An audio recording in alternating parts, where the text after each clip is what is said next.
இளைஞர்களுடைய எதிர்காலத்தை சீரழிக்கக்கூடிய போதைப் பொருட்களை நாம நிச்சயமாக ஒழிக்கணும். அதுல எந்த கருத்து மாறுபாடும் வேறுபாடும் கிடையாது.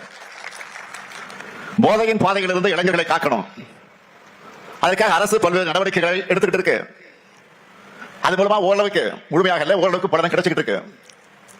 ஆனா ரொம்ப முக்கியமானது, அந்த பழக்கத்திற்கு அடிமையானவங்க அதோட பாதிப்புகளை உணர்ந்த பழக்கத்தை கைவிடணும். அவங்க கூட இருக்கிறவங்க அவங்கள திருத்தணும். போதைப் பொருட்களுடைய பழக்கம் என்பது மிகப்பெரிய நெட்வொர்க். அந்த நெட்வொர்க் அழிக்க மாநில அரசுகளும் ஒன்றிய அரசும் இணைஞ்சு செயல்படணும். ஏராளமான போதை வஸ்துகள் நாட்டுக்குள்ள வருது. அதிகப்படியான போதைப் பொருட்கள் எந்தெந்த துறைமுகங்கள் வழியா நாட்டுக்குள்ள நுழையுதுன்னு நம்ம செய்திகள்ல பார்க்கிறோம், படிக்கிறோம். இந்த நுழைவாய்களை நாம அடைச்சாகணும். நாட்டோட எல்லைக்குள்ள போதைப் பொருட்கள் வரதையும் மாநிலம் விட்டு மாநிலம் கட்டுப்படுத்த மாநிலம் விட்டு மாநிலங்கள் கடத்தப்படுவதையும் ஒன்றிய அரசின் முகமைகள் தீவிரமாக கண்காட்சியை தடுக்கணும். அதுக்கு எல்லா மாநில அரசுகளும் தேவையான எல்லா ஒத்துழைப்பையும் கொடுக்கணும்.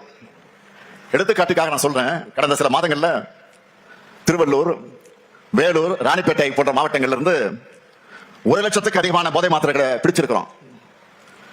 இந்த கடத்தல்ல சம்பந்தப்பட்டவங்க மகாராஷ்டிரா, ஆந்திரா, தெலுங்கானா, ஹரியானா போன்ற மாநிலங்களை சார்ந்தவர்களாக இருக்காங்க. அதே போல இன்னும் சில வழக்குகள்ல குற்றவாளிகள் நைஜீரியா, செனகல் போன்ற நாடுகளை சார்ந்தவர்களாக இருக்காங்க. இப்படிப்பட்ட நெட்வொர்க்கை ஒழிக்க எல்லாரும் கை கோக்கணும். நம்மை பொறுத்த வரைக்கும் போதைப் பொருள் பழக்கத்தை முற்றிலுமாக ஒழிக்கணும்னு தமிழ்நாடு அரசோட துறைகள், ஒன்றிய அரசின் துறைகளோட அண்டை மாநில காவல்துறையினரோடு முழு ஒத்துழைப்பையும் கொடுத்து செயல்பட்டு வருகிறது என்பதை நான் தெரிவிக்க கடமைப்பட்டிருக்கிறேன். போதை ஒழிப்புங்கிறது சமூகத்தோட கூட்டு பொறுப்பா இருக்கணும். முக்கியமா கலைத்துறை சார்ந்தவங்க பொறுப்புணர்ச்சியோட தங்களுடைய படைப்புகளை உருவாக்கணும். போதையின் தீமைகளை சொல்றது தப்பு இல்ல, அதை குளோரிஃபை பண்றது ஒரு தலைமுறையே சீரழிச்சிடும். அதே போல பெற்றோர்கள் தங்கள் குழந்தைகள் பாசனத்தை காமிக்கணும் தான், அது மறுக்க முடியாது. அதுக்காக பாதை மாறி போகும்போது வேடிக்கை பார்த்துக் கொண்டிருக்க கூடாது. யூடியூப், இன்ஸ்டா ரீல்ஸ் மூலமா வரக்கூடிய ஈஸி மணி பசங்களை தவறான பாதையை கொண்டு போறதுக்கான சான்ஸ் தான் அதிகம். எனவே குழந்தைகளை பொறுப்போடு வளர்க்கணும் பெற்றோர்களை நான் கேட்டுக்கொள்கிறேன். முக்கியமா அம்மா, அப்பா, அக்கா, தங்கச்சி, வீட்டில் இருக்கக்கூடிய சொந்தங்கள் நம்ம வீட்டு பசங்க வழி தவறி போகாம இருக்கிறத கண்காணிக்கணும்.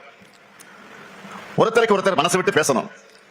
மனம் விட்டு பேசினாலே பாதி பாரம் குறைஞ்சிடும். தவறான பாதைக்கு போகக்கூடிய தேவை நிச்சயமாக இருக்காது. அதேபோல் ஆசிரியர்கள், சமூக வலைதள பிரபலங்கள் எல்லாருமே போதைப் பொருளுக்கு எதிரான விழிப்புணர்வை தொடர்ந்து பரப்பணும்னு நான் கேட்டுக்கிறேன். ஆண்டு காலமாக தமிழகத்தினுடைய முதலமைச்சராக திரு ஸ்டாலின் அவர்கள் இருக்கிறார். இன்னைக்கு வைகோ அவர்களுடைய நடைபயணம் திருச்சியிலிருந்து மதுரை வரை திரு வைகோ அவர்கள் 10 நாட்கள் போறாங்க. சமுதாய மத நல்லிணக்கம் அப்படிங்கிற பெயர்ல வரவேற்க வேண்டிய விஷயம் தான், தவறு கிடையாது. மூத்த தலைவர் நிறைய நடைபயணம் போயிருக்காங்க. 10க்கும் மேற்பட்ட நடைபயணம் வைகோ அவர்கள் நடத்தியிருக்கிறார்கள். இது 11வது நடைபயணமா இருக்கணும். நம்முடைய தமிழ்நாட்டுடைய முதலமைச்சர் அவர்கள் இங்கே சென்று விட்டு இந்த முழு பூசணிக்காயை சோத்துல மறைக்கிறது அப்படிமா அதை இன்னைக்கு நாம பார்த்திருக்கிறோம். எப்படின்னா, அதாவது தமிழகத்தில் கஞ்சா புழக்கம் அதிகமாக இருக்கிறது, நம்ம எல்லோருக்குமே தெரியும். சிந்தட்டிக் ட்ரக் அதிகமாக இருக்கிறது, ட்ரெடிஷனல் ட்ரக்ஸ் என்று சொல்லக்கூடிய கஞ்சாவிலிருந்து புழக்க வழக்கங்கள் அதிகமாக இருக்கு.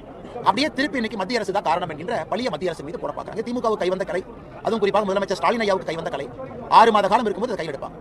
முதலமைச்சர் அவர்களுக்கு யாராவது அரசியலமைப்பு சட்டத்தை பற்றி பாடம் எடுக்க வேண்டிய கட்டாயம் நமக்கு இருக்கு. அரசியலமைப்பு சட்டம் என்ன படிச்சுட்டு தான் அவர் பதவி பிரமாணம் எடுத்து தமிழகத்துடைய முதலமைச்சர் அந்த இருக்கையில் இருக்கிறார். அப்ப இந்த law and order, maintenance, security இதெல்லாம் யாருடைய பொறுப்பு அப்படின்னு பார்த்தா ஸ்டேட் லிஸ்ட்ல வரும். 3 லிஸ்ட்ல, ஸ்டேட் லிஸ்ட்ல, மாநில அந்தஸ்து பட்டியல் அதெல்லாம் இருக்கும். அதற்குத்தான் காவல்துறை என்பது மாநில அரசுடைய முழு பொறுப்பில் இருக்கக்கூடிய ஒரு துறை. மத்திய அரசுக்கும் தமிழகத்துடைய காவல்துறைக்கும் எந்த சம்பந்தமும் இல்லை.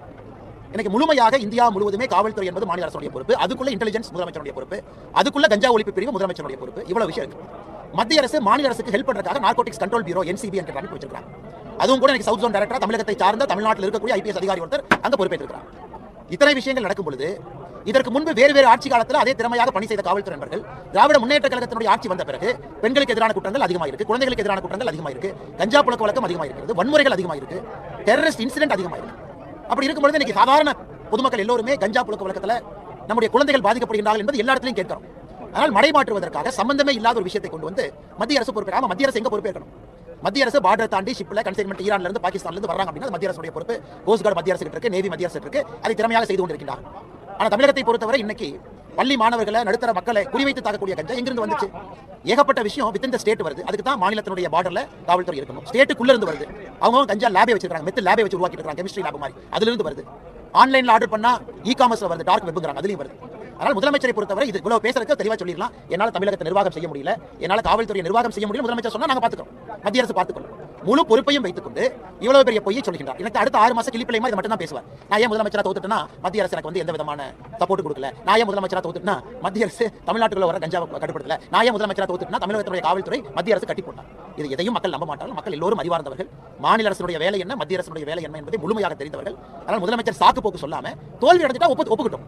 கஞ்சா புழக்கத்தை தமிழகத்தில் கட்டுப்படுத்துவதிலே நான் முதலமைச்சராக தோற்றுவிட்டேன் அவர் சொல்லட்டும், அதுக்கு நாங்கள் பதில் சொல்றோம். ஆனால் தோற்றுவிட்டு பழியை மத்திய அரசின் மீது போடுவதை எந்த காரணத்திற்கும் ஏற்றுக்கொள்ள முடியாது. போதைப்பொருள் புழக்கத்தை தடுக்க வேண்டியது மத்திய அரசா, மாநில அரசா? நீங்க என்ன நினைக்கிறீங்க? கமெண்ட்ல சொல்லுங்க.